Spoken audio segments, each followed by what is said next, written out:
The Fed meeting transcript generally reveals mostly fluff, a whole bunch of Fed speak as it is known. Just jargon on top of jargon with nothing of substance. But within them, sometimes we can get a good nugget or two, and in the case of 2012, there was something very important to look at and see how that has played out today. 2018 was a direct warning to those paying attention. Central banks must print money to keep the system alive. This is unequivocal. Standing here in 2020, we know that this has remained absolutely true.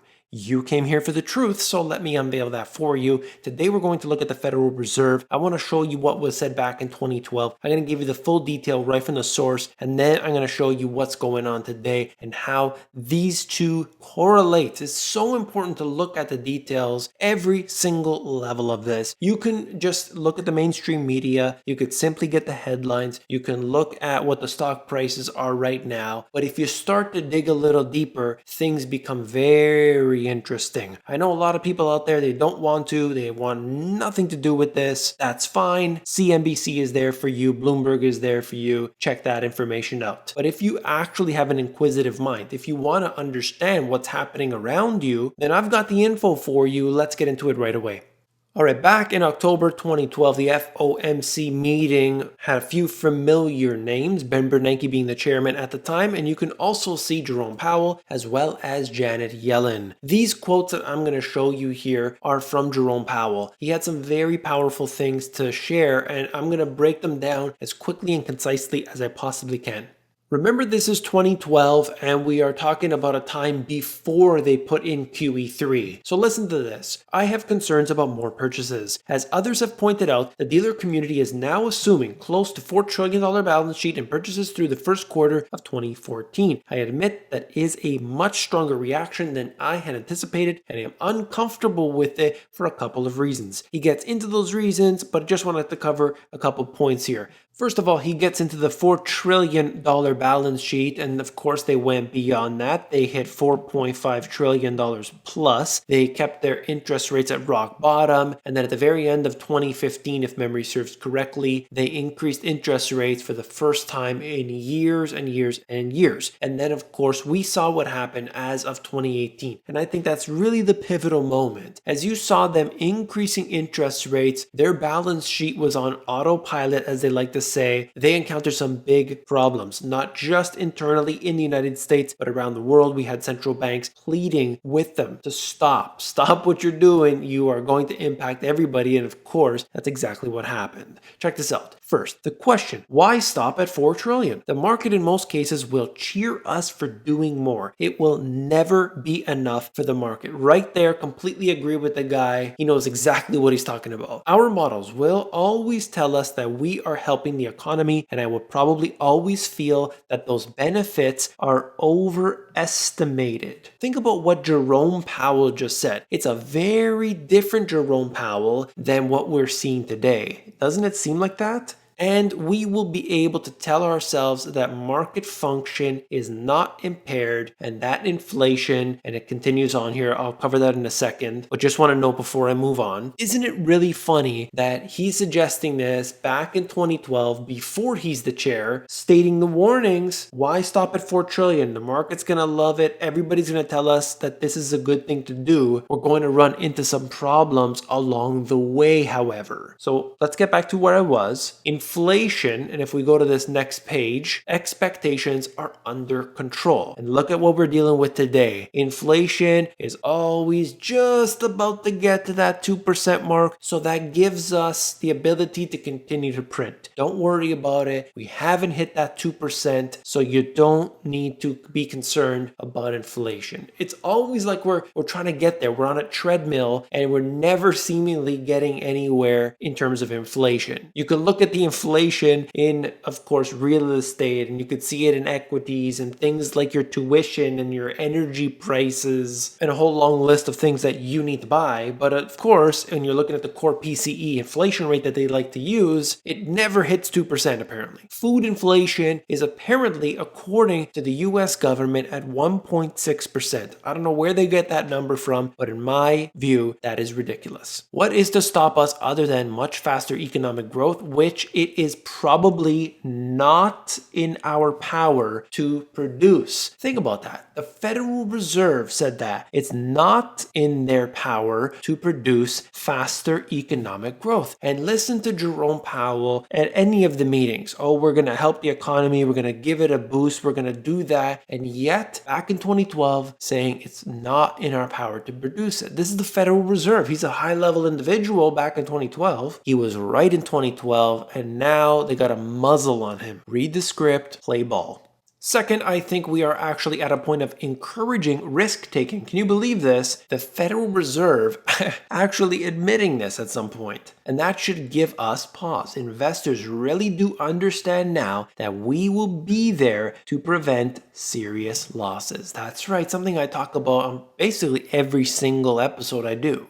It is not that it is easy for them to make money, but that they have every incentive to take more risk, and they are doing so. Meanwhile, we look like we're blowing a fixed income duration bubble right across the credit spectrum that will result in big losses when rates come up down the road. You can almost say that that is our strategy. Doesn't it look like that today, where they have messed everything up? They have been able to sustain a market that should have corrected a long time ago. They don't deal with the economy. You could see it right here. Powell's even admitting it. But the markets definitely love it because they are encouraging the risk taking. Instead of people actually taking some money off the table, they're piling it on. They're using margin. They're using every possible means to leverage themselves right now. And why? Because there's no possibility of losing.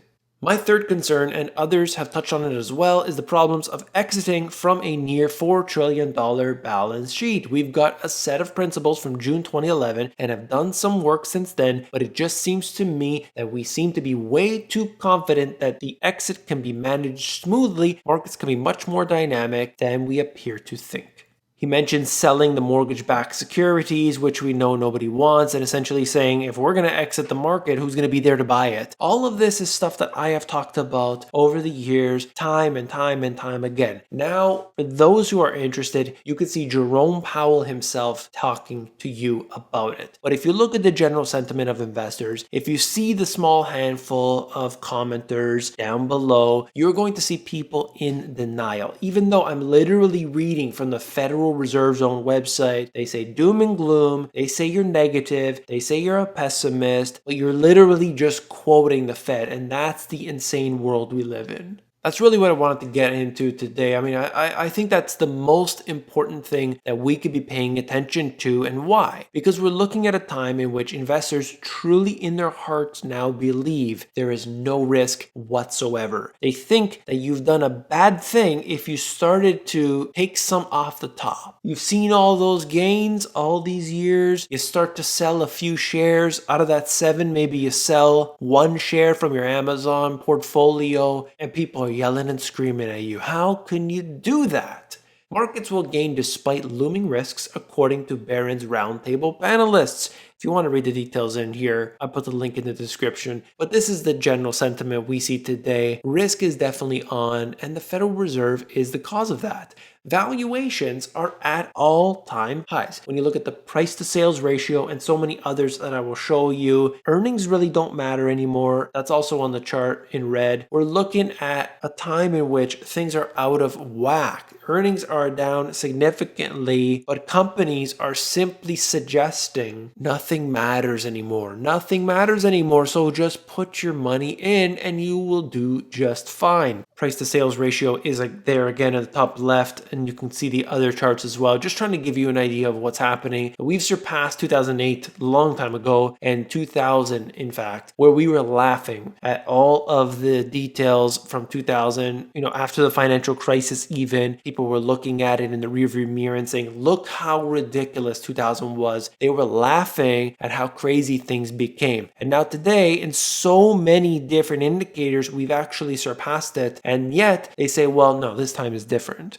Share of income earned, this is something I show all the time, but essentially looking at where the money is going. And it's not just right now in this cycle. This has been going on for a long time. The top 1% makes all of the money, makes all of the gains, whereas the bottom 50% keeps losing year after year after year. And I think people need to understand what happens, because when you have the cycle that goes through, the majority of people end up losing out. But that top 1% and higher, they're the ones who gain. That's why in the last financial crisis, the average person, they got hurt by it. But the richest of the rich people, they weren't. So what's going on? Clearly there's an issue here. Labor share of GDP. I found this to be interesting. Never seen a stat like this that'll bring us back into the 70s. And you could see it fluctuates there from the 70s all the way up until the year 2000. And then suddenly things change, and it's been heading down ever since, essentially. Today is certainly different, there's no doubt about it, but you could say the same thing between the 1970s and the 1990s. It was a pretty different time, and yet still the labor share of the GDP is moving within that range. Things are broken today, and the average person, their wages never seem to keep up, and it's been getting worse and worse and worse.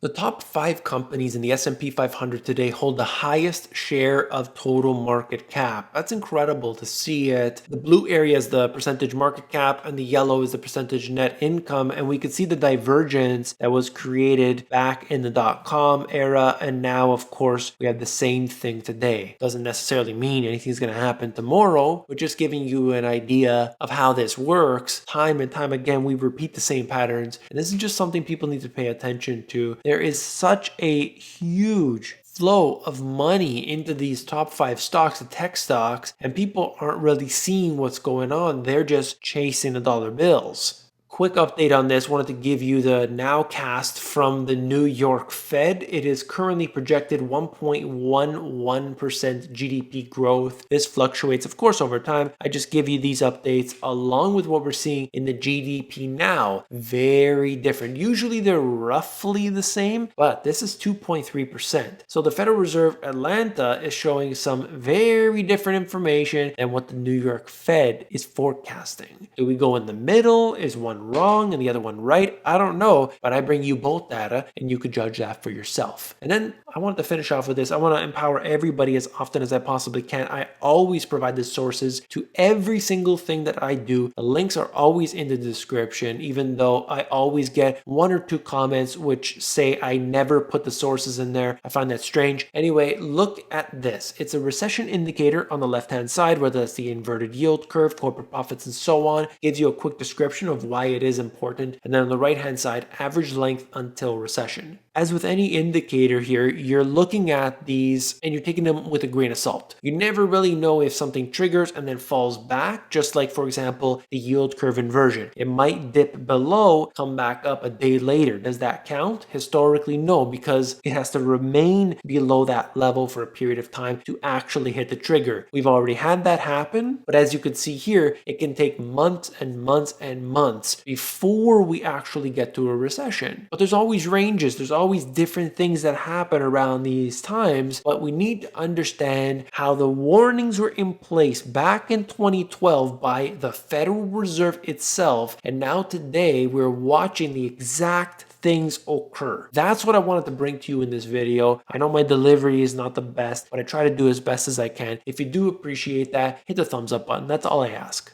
Just click one button on the way out. I really do want to thank you for that. If you're interested in making money on the side or you want to replace your 9-to-5 job, you need to learn how to make passive income. And I have a free e-course, totally free for my subscribers that now approximately 5,000 people have joined up to. It's free, 100% free, the AmazonGPS.com.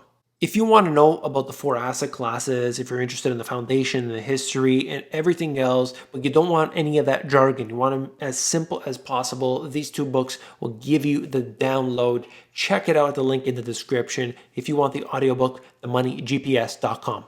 This video here really took off. Have you seen it yet? If not, definitely click on it and I will see you over there.